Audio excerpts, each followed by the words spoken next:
Poland by keeping Tusk in top post by Gabriela Baczynska and Alistair MacDonald.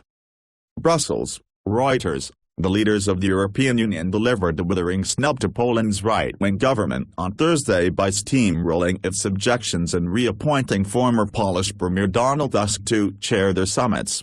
Tusk's successor as Prime Minister Beata Szydło, acting on orders from her party boss and longtime Tusk adversary Jarosław Kaczyński, had voted to stop him securing a second 30-month term.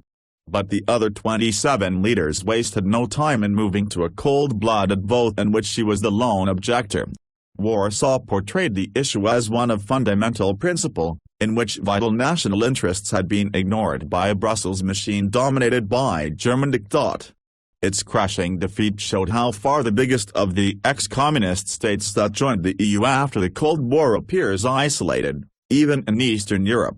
The row, albeit driven by Polish domestic politics, clouded attempts at the meetings in Brussels on Thursday and Friday to forge a common front as Britain prepares to deliver its formal notice that it will exit the bloc in 2019. Kaczynski said the vote showed the EU was run by Germany and was trampling on national interests. If the EU does not abandon this road, it will be consigned to history, he said in Warsaw. Hours after the vote on Tusk, Szydło refused to sign off on the official record of summit conclusions, a routine roundup of endorsements and exhortations on economic, immigration and foreign policies.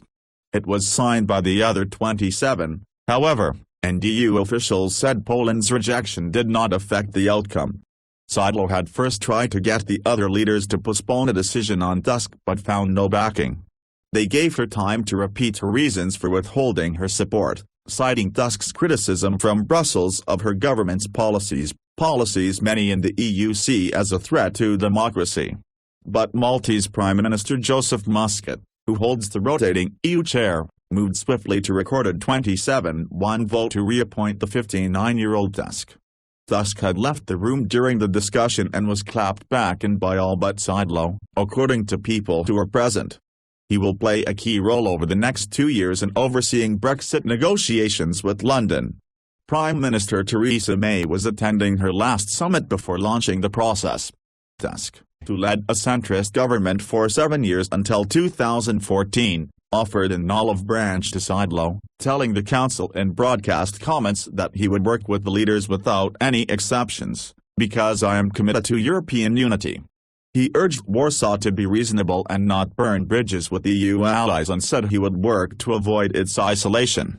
East-West divide. The leaders will meet again on Friday, May, to prepare for a unity summit to be held in Rome on March 25, the 60th anniversary of the treaty that laid the EU's foundation. The row with Poland has highlighted a deepening split between Eastern members reluctant to cede newfound national freedoms to Brussels and the richer Western states that want to deepen EU integration in the hope it can boost prosperity and security and thus stem the rise of Brexit-inspired Eurosceptics. Talk of a multi-speed Europe has intensified in recent months.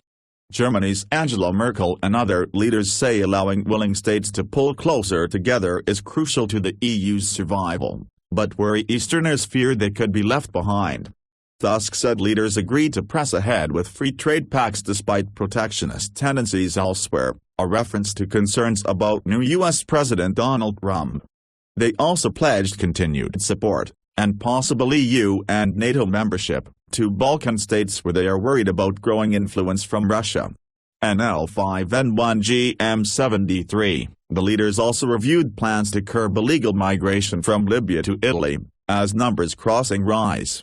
Additional reporting by Lydia Kelly in Warsaw and Philip Blankenship, Waverly Colville, Jan Strubski, Francesco Garascio, Giulia Fioretti, Robert Jan Bartonek, Alyssa de Carbonell, Elizabeth Piper, Jean-Baptiste Vey, Andreas Rink, Noah Barkin and Farah Salahan. Brussels, editing by Noah Barkin and Mark Trevelyan.